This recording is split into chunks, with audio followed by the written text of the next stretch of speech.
Bismillahirrahmanirrahim. Alhamdulillahirabbil alamin. Assalatu wassalamu ala asyrafil anbiya'i wal mursalin wa ala alihi wa ashabihi ajmain. Bapak Ibu majelis guru yang saya hormati, serta anak-anak, siswa-siswi Mandua Kota Bukit Tinggi yang sangat Umi cintai.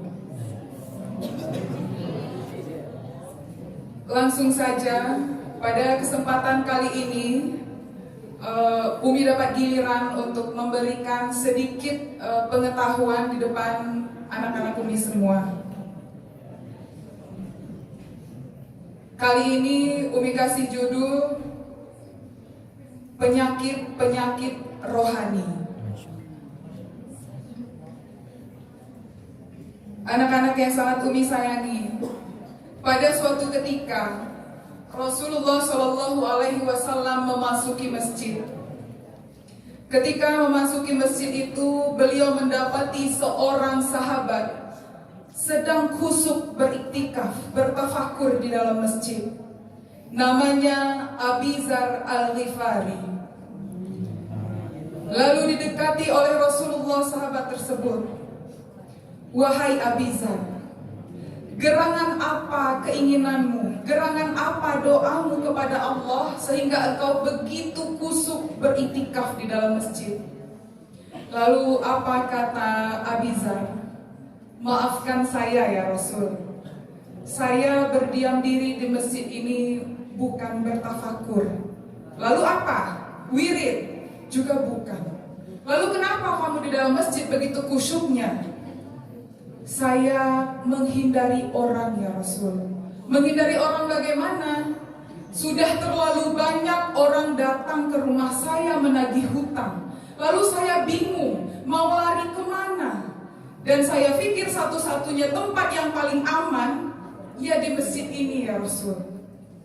Model ya, ke masjid bukannya pergi beribadah, tapi sembunyi karena takut diuber-uber hutang. Lalu Rasulullah tersenyum. Wahai Abi Dzar, maukah engkau saya ajarkan sebuah doa yang apabila doa ini engkau amalkan, engkau akan dibebaskan dari rasa dililit oleh hutang. Dibebaskan dari rasa dililit oleh hutang, bukan dibebasin hutangnya ya. Kalau ada doa yang kita baca, habis itu hutang kita jadi lunas, enak. Umi juga mau hutang banyak-banyak, habis itu baca aja doa itu lagi kan. Tapi ini membebaskan hati dari perasaan dililit oleh hutang. Mau ya Rasul? Lalu diajarkan oleh Rasulullah doa tersebut. Apa doanya? Barangkali semua hafal ini. Allahumma inni a'udzubika minal hamdi wal hazan. Hafal ya? Wa minal hajzi wal kasal. Wa minal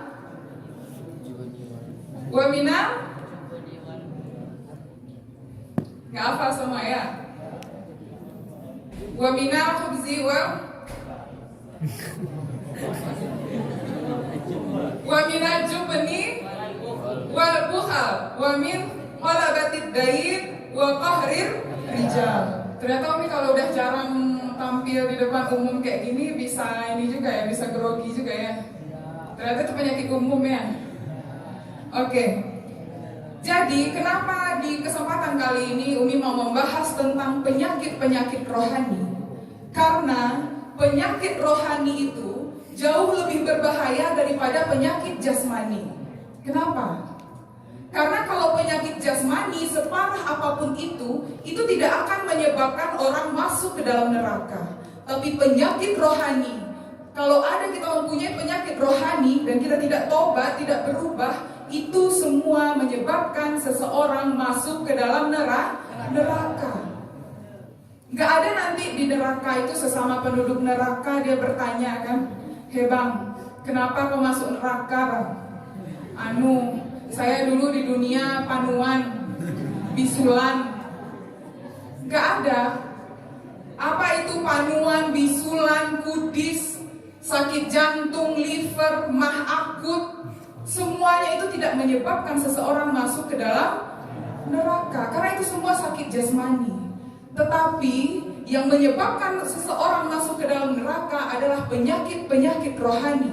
Apa itu? Sombong, ria, dengki, merasa diri paling benar dari yang lain, merasa diri paling pintar dari yang lain, bermuka dua, bermuka 17,5, di depan lain, di belakang lain. Itu semua penyakit rohani. Itu semua menyebabkan seseorang masuk ke dalam neraka. Sekarang, kenapa mau kita bahas itu? Karena apa ya? Penyakit rohani di zaman sekarang ini udah kurang mendapat perhatian. Coba kalau penyakit jasmani, kita demam saja sedikit udah pergi kita ke dokter kan? Sakit kepala, sakit perut, udah pergi kita ke dokter. Tapi hati kita menangis, batin kita menjerit. Kadang-kadang kita pura-pura tidak tahu. Dari doa yang diajarkan Rasulullah kepada Abi Dzar tadi, ada 8 penyakit rohani. Yang pertama adalah ragu-ragu. Aku berlindung kepada Allah dari penyakit ragu-ragu. Jadi ragu-ragu itu termasuk penyakit rohani. Apa yang bisa dikerjakan oleh orang yang hanya ragu-ragu? Menimbang-nimbang sebelum memutuskan sesuatu, sebelum mengerjakan sesuatu, itu penting kita menimbang. Tapi menimbang saja setiap hari, kapan memutuskannya? Orang sudah kemana-mana, kita main timbangan aja terus kan? Nggak berbuat kita jadinya. Lah, daripada nanti kita salah karena berbuat, kan mendingan gak usah berbuat. Keliru itu nah. Salah karena berbuat jauh lebih baik daripada tidak pernah salah karena tidak pernah berbuat. Kita baca Quran, salah jauh lebih baik daripada tidak pernah salah baca Quran karena tidak pernah baca Quran. Kita melakukan suatu penelitian, kamu mencoba apa ilmu baru atau apapun itu, mencoba gagal. Ya nggak apa-apa, kan lebih bagus daripada tidak pernah berbuat sama sekali. Ini yang ditanya, yang menemukan bola lampu ini siapa namanya? Thomas Alva Edison. Apakah dia sekali mencoba langsung bisa dia menciptakan bola lampu? Tidak. Berapa kali gagalnya? 99 kali. Dia coba, gagal. Dicobanya lagi, gagal lagi, sampai 99 kali. Yang ke 100 kali baru dia berhasil menciptakan sesuatu bola lampu yang itu bermanfaat bagi seluruh masyarakat dunia. Bayangkan bagaimana pahalanya kalau kita bisa meniru seperti itu ya. Iya kan? Jadi kesalahan itu atau pengalaman itu mengajarkan kita agar tidak salah lagi di masa yang akan datang. Sama dengan anak kecil lewat di suatu jalan yang licin, lalu dia terpeleset jatuh. Besok dia lewat situ lagi, pasti dia hati-hati kan? Gak usah dibilang lagi, pasti hati-hati. Kemarin saya lewat sini jatuh. Jadi orang mukmin yang baik itu tidak boleh jatuh di lubang yang sama 2 kali. Kemarin lewat sini ada lubang jatuh, besok lewat situ lagi ada jatuh lagi ke lubang yang sama. Itu namanya goblok. Ya kan udah tahu, berarti kita kan nggak ngambil pelajaran dari pengalaman yang lalu. Jadi mumpung kalian para pelajar yang muda-muda, selalulah mencoba dan mencoba. Jatuh, berdiri lagi, gagal, coba lagi, sampai kamu bisa menemukan sesuatu yang bermanfaat untuk dirimu sendiri, untuk masyarakat, untuk agama, dan untuk negara ini. Mulai bergerak ya, nggak ragu-ragu lagi, langsung mulai bergerak. Itu penyakit rohani yang pertama dari doa itu. Yang kedua, penyakit rohani yang diajarkan oleh Rasulullah dalam doa itu yang harus kita hindari adalah hazan. Apa itu hazan? Penyakit duka cita. Ternyata penyakit duka cita itu termasuk adalah penyakit rohani, sedih yang berlebihan. Ada di sini yang merasakan sedih yang berlebihan. Manusia itu ehoknya tuh terlalu besar. Apa itu ehoknya? Contohnya nih ya, orang tuanya meninggal, bapaknya meninggal. Dia sedih terus. Yang dia tangis itu sebenarnya bukan karena meninggalnya bapaknya itu, tapi karena dia memikirkan aku nggak punya bapak lagi. Itu yang dia pikirkan, itu yang dia tangisi. Makanya Rasulullah mengajarkan, agama kita mengajarkan, cintailah sesuatu yang kamu cintai itu sekedarnya saja. Karena boleh jadi yang hari ini sangat kamu cintai, hari esok menjadi hal yang sangat kamu benci. Iya kan? Tetapi bencilah sesuatu yang kamu benci sekedarnya saja. Karena boleh jadi yang paling kamu benci hari ini adalah menjadi yang paling kamu cintai esok hari. Jadi kalau begitu kita bersifat sekedarnya saja. Jadi tidak berurat dan berakar, cinta harta, cinta kedudukan, cinta jabatan, takut akan melepaskan yang sudah dititipkan Allah. Jabatan semua kan Allah yang titipkan. Kalau berurat dan berakar, kita tidak mau lagi melepaskan itu. Takut mau pensiun, terdengar orang mau mutasi, gerasak, gerusuk, gak tahu apa yang mau dikerjakan, gak rela. Itu kan tidak beralasan namanya. Kenapa tidak beralasan? Dia tidak sadar kalau dulu dia tidak punya itu semua.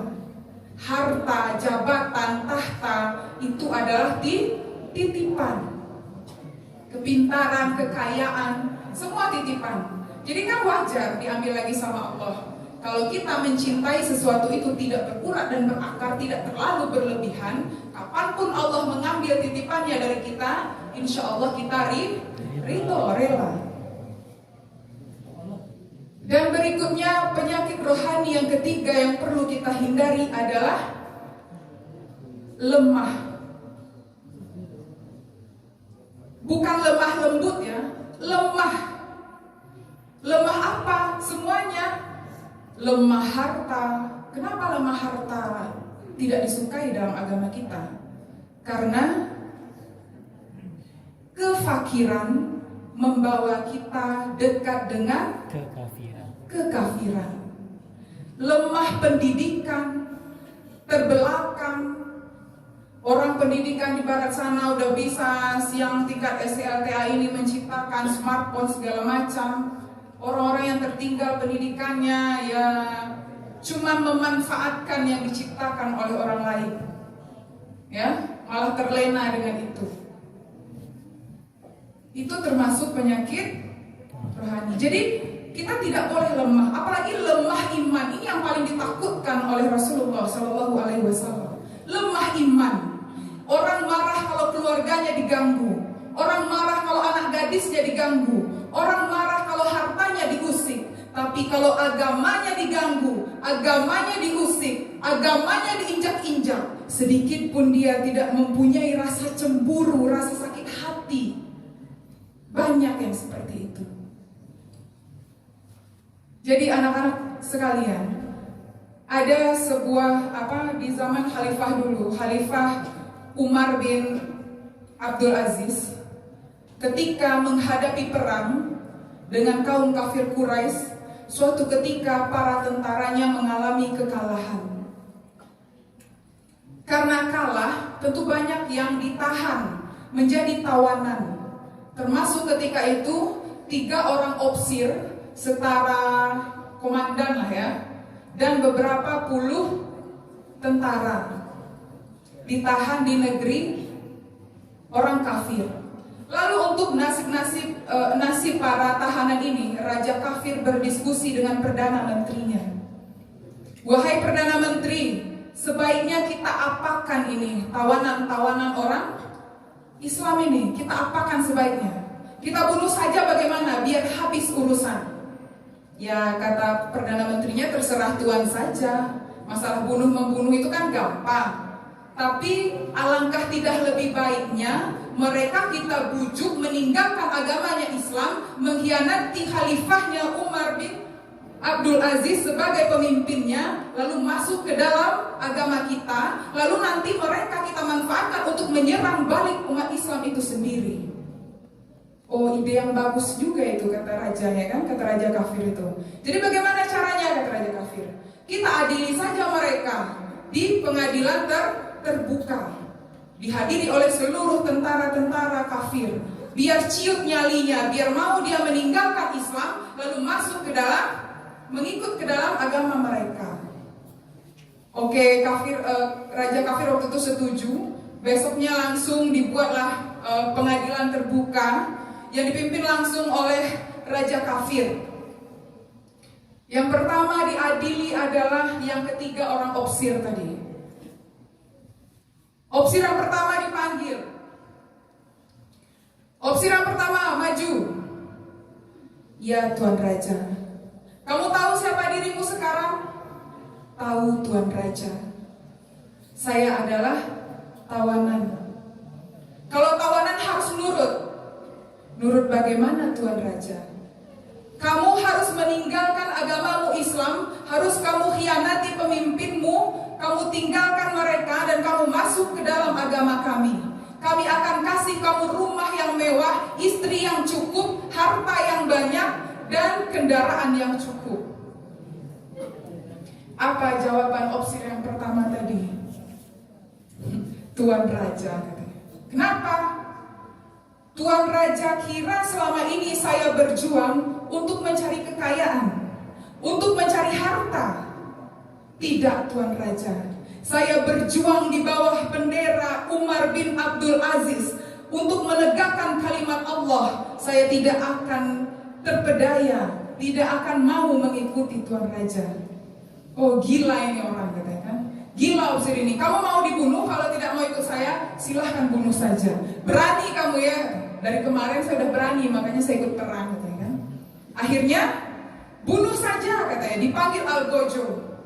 Akhirnya dia dibunuh, terpisah kepala dan badannya. Lalu terpelanting kepala itu ke bawah, menggelinting seperti orang tawaf, berputar-putar, mengaji dan berakhir dengan senyuman, mukanya bercahaya. Orang kafir sampai bingung, awas ini ada kepala ngaji. Lalu dipanggil lagi, udah selesai opsi yang pertama, dipanggil opsi yang kedua. Hai opsi yang kedua, sini. Kamu sudah lihat nasib opsi pertama tadi? Sudah Tuan Raja. Jadi bagaimana? Kamu mau meninggalkan Islam dan ikut kami? Dengan iming-iming harta, jabatan, tahta, wanita? Sudah Tuan Raja, tak usah banyak omong. Gak usah banyak omong gimana? Kalau Tuan Raja mau potong, saya potong sajalah. Saya sudah tidak kuat membayangkan opsi yang pertama tadi disambut oleh para bidadari, oleh para malaikat di syurganya Allah. Saya tidak sabar lagi, wahai Raja, bunuh sajalah. Biarkan nyawa berpisah dari badan, asalkan iman jangan berpisah dari hati. Makanya, oh ini lebih gila lagi dari yang tadi, kata Raja, ya kan? Karena kuat imannya. Akhirnya dia dipancung. Sama seperti tadi, menggelinting kepalanya di bawah, memutar-mutar seperti orang tawaf mengaji, berakhir dengan senyuman. Lalu dipanggil lagi, udah selesai dua orang, dipanggil opsir yang ketiga. Wahai opsir yang ketiga, kamu sudah lihat yang pertama dan yang kedua tadi? Sudah Tuan Raja. Kalau kamu bagaimana? Saya mau hidup Tuan Raja. Jadi kamu mau meninggalkan Islam? Mau Tuan Raja. Daripada saya mati kan mendingan hidup. Daripada nggak punya apa-apa kan mendingan punya apa-apa. Lalu oke lah, kalau kamu mau saya akan musyawarah dengan Perdana Menteri. Nanti kamu akan saya angkat menjadi pejabat tinggi. Oke Raja, katanya. Raja itu pergi ke Perdana Menteri memusyawarahkan. Wahai Perdana Menteri, ini opsi yang ketiga ini baik. Mau dia bermusyawarah, mau dia meninggalkan agamanya karena lemah imannya tadi kan. Lalu bagaimana? Kita angkat jadi apa dia? Lalu kata Perdana Menterinya, masalah mengangkat itu terserah Tuan Raja sajalah. Tapi kalau saya pikir-pikir kok aneh. Dari awal dia berjuang dengan bendera Khalifah Umar bin Abdul Aziz, kenapa di akhirnya dia tergoda dengan harta benda, dengan jabatan? Kalau negaranya saja, kalau agamanya saja dia khianati, apalagi kita yang tidak sama dengan dia. Nanti kalau sewaktu-waktu ada waktu, kita pasti dikhianati juga. Akhirnya gimana? Oh, berarti yang opsi ketiga ini komandan bejat ini, pengkhianat. Jadi bagaimana? Kata tuan rajanya, bunuh saja orang ini, tidak baik.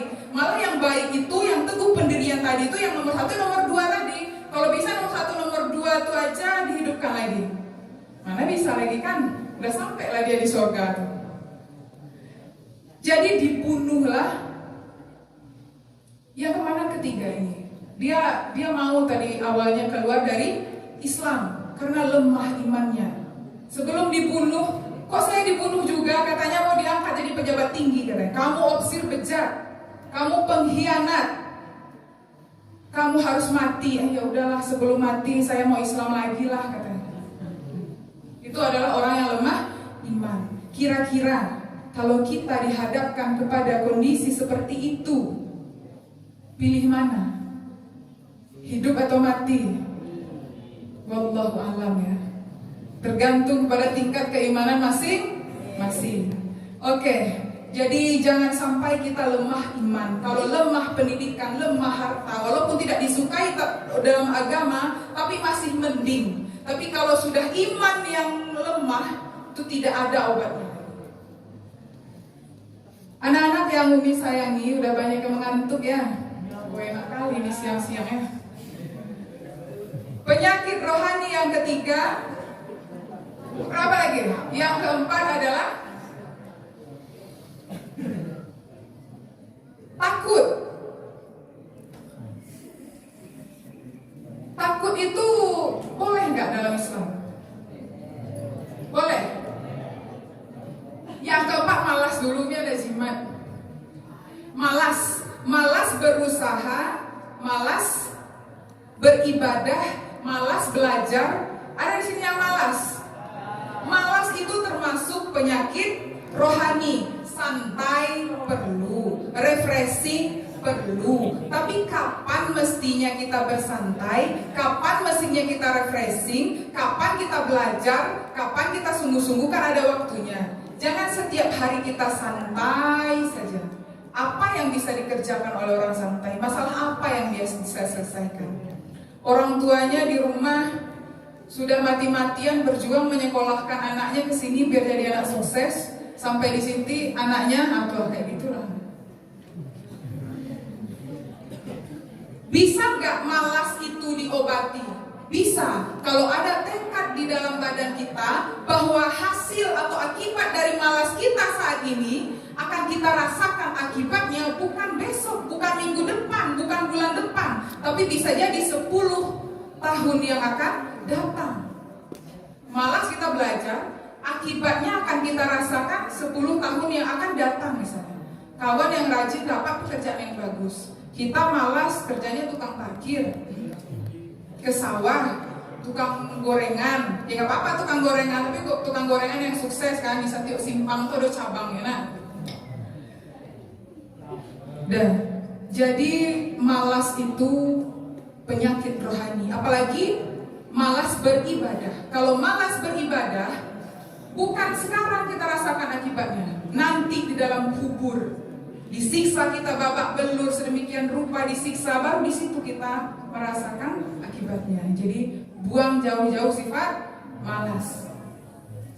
Yang kelima adalah takut.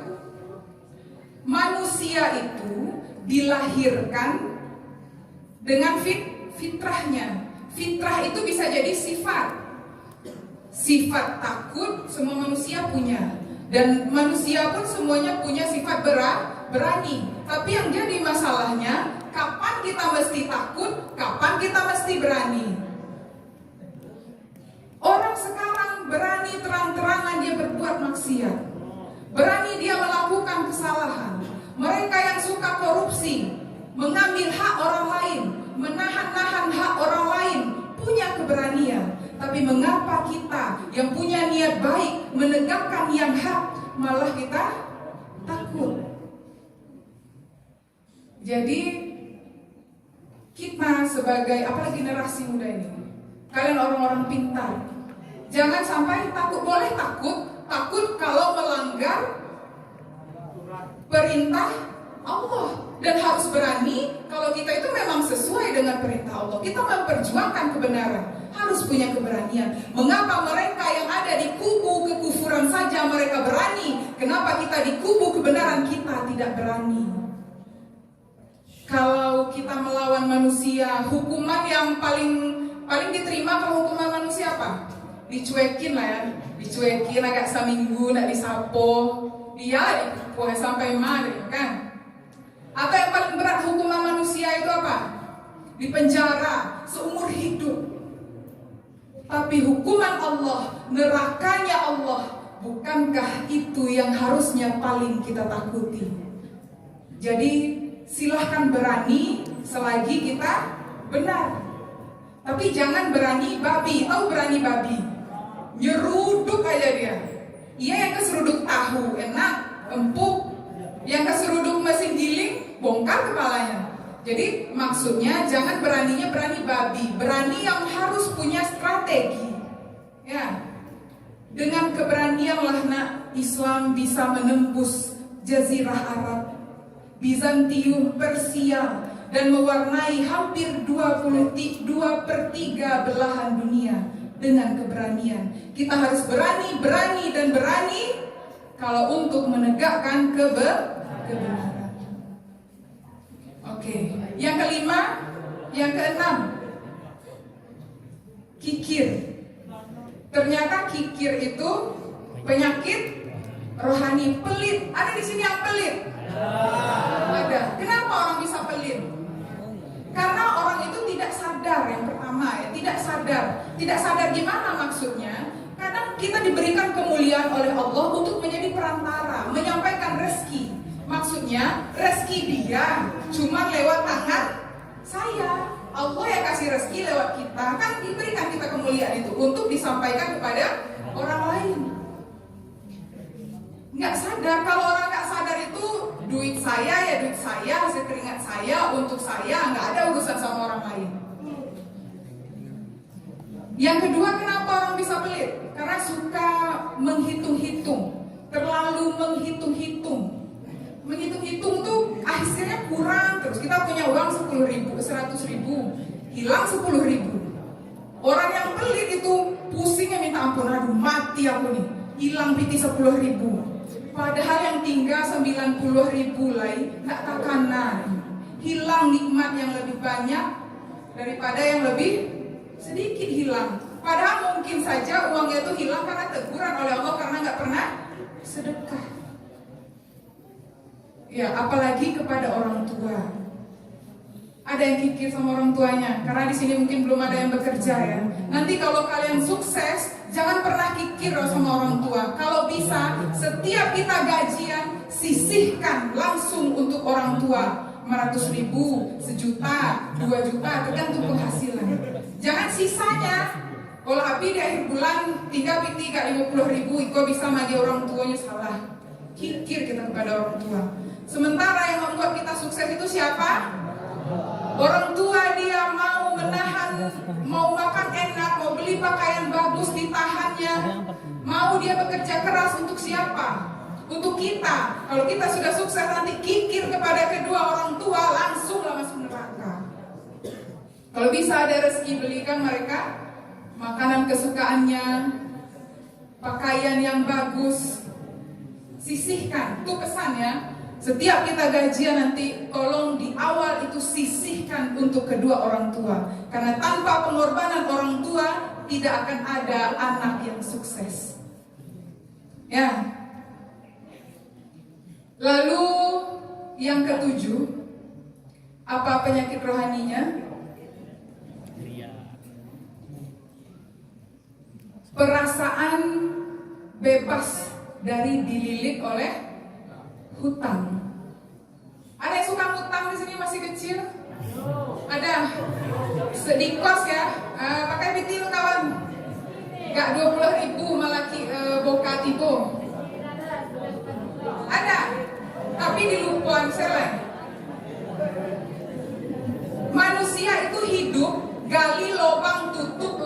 itu biasa.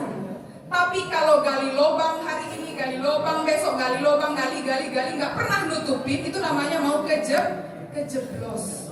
Boleh berhutang sesuai kemampuan.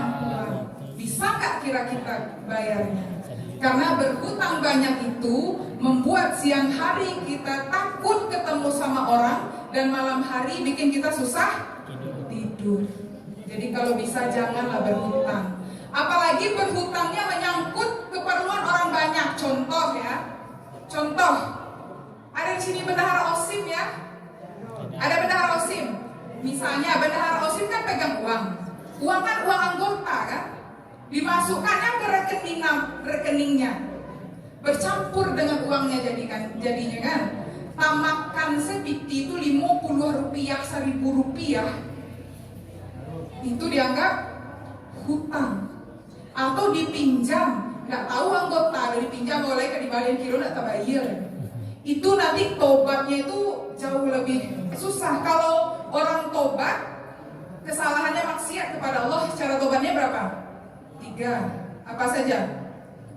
Mengakui kesalahan, berjanji tidak akan mengulangi lagi, minta ampun kepada Allah kan, minta ampun kepada Allah, berjanji tidak mengulangi lagi. Tapi kalau menyangkut hajat orang banyak, tamakan pitih hurang, tamakan bakwan orang makan bakwan tigo, bebayi dugo.